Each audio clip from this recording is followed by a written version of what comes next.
Welcome back to The Explainer. Today, we're tackling a deeply emotional, honestly kind of tough topic based on some profound source material about relationships, loss, and our ultimate purpose.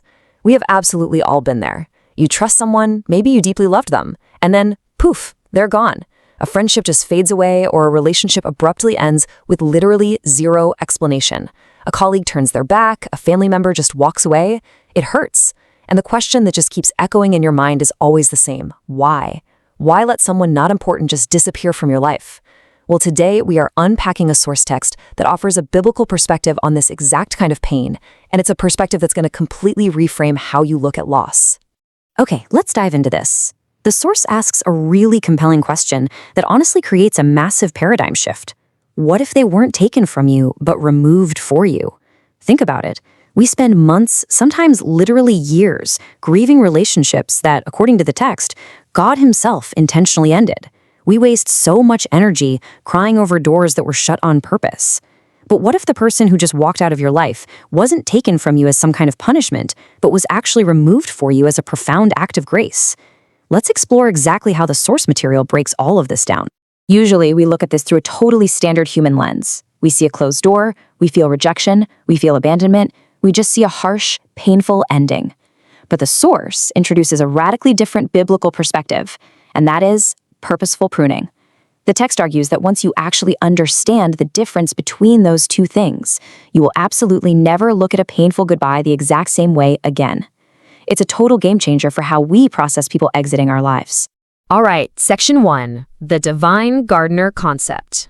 To really grasp this, the text points us to a foundational metaphor, which frames God not as some random, chaotic force in the universe who just lets bad things happen, but as an incredibly deliberate, precise caretaker. Take John chapter 15. I am the true vine, and my Father is the gardener. Every branch that does bear fruit, he prunes, so that it will be even more fruitful. Now, what's really interesting about this quote is what the gardener is actually doing. He cuts, he prunes, and this is absolutely crucial. He is not cutting because the branch did something wrong. He isn't hacking away out of anger.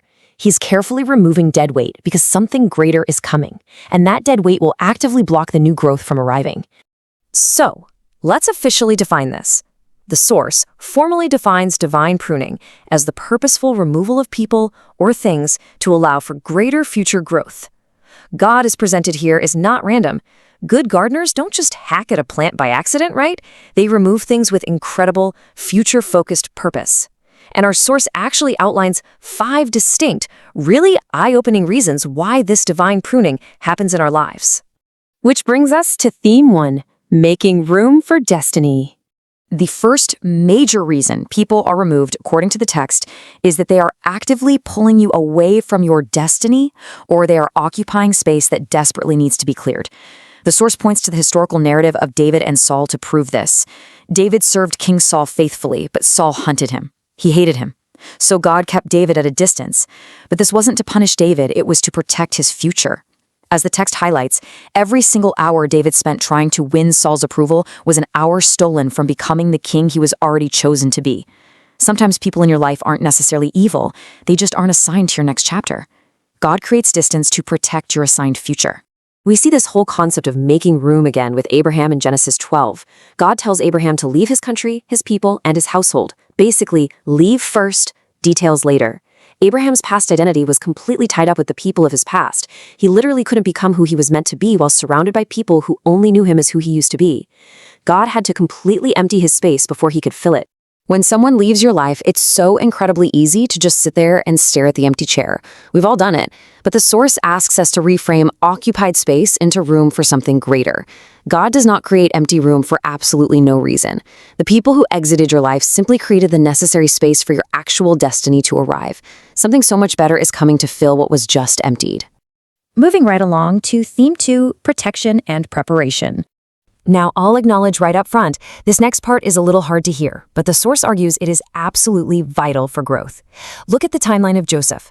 Before his ultimate promotion to the palace, he went through immense, unimaginable suffering. The pit, slavery, prison. And this brilliantly illustrates a hard truth. None of Joseph's brothers could have walked that road with him. They simply were not built to survive his required preparation. If they had stayed close, their own weaknesses would have become a massive distraction to his growth.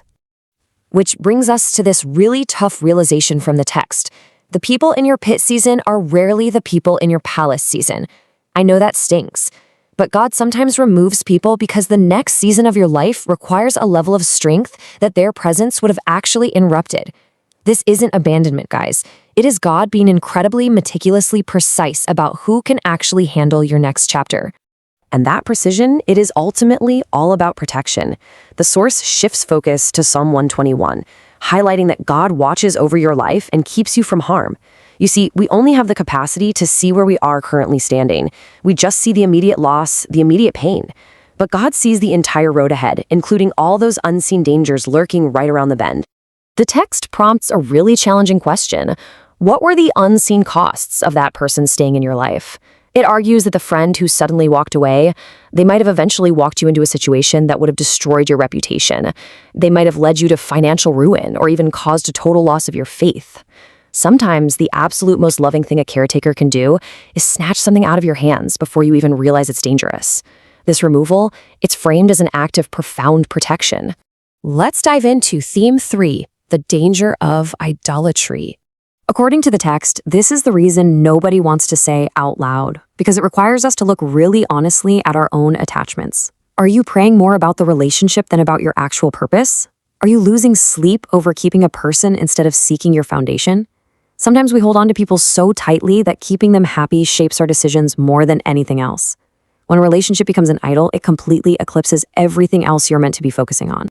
The source grounds this heavily in Exodus 25. God is a jealous God.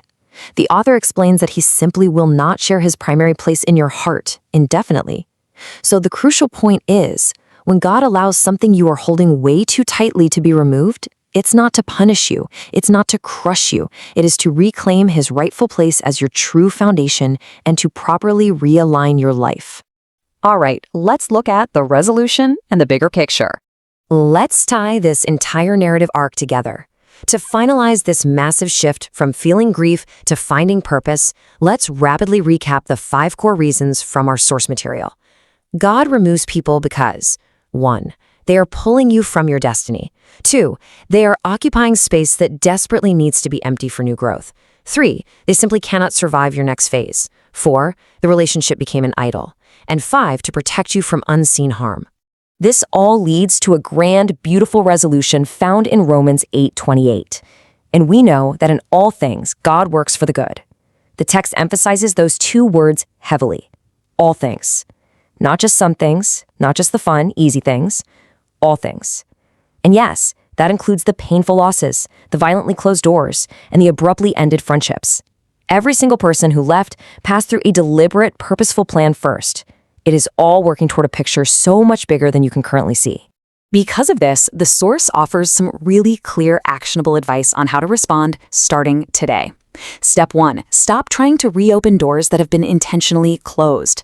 Step 2, stop grieving relationships that have definitively ended. And step 3, lift your eyes forward. It is time to stop chasing people who have already moved on from your path. I want to slow down right here and let you really absorb this final takeaway from the text. For anyone listening who has been carrying the heavy weight of a lost relationship, the source's ultimate message is this: God is not punishing you. He is positioning you. If something was removed, room is being carefully made. And the implication of this entire explainer is that what comes next is meant to be so much greater than what was removed. Which leaves us with this final provocative thought. Think back to that person who walked away. Do you now see why they were removed? Try looking at your past relationships through the lens of these 5 purposeful reasons. I'd absolutely love to hear your thoughts on this. Share your own experiences in the comments below. Let's get a real conversation going about how this reframes our pasts. And hey, if you enjoyed this structured breakdown, be sure to subscribe to the channel so we can keep making complex topics clear and engaging. Thanks for learning with me today on The Explainer.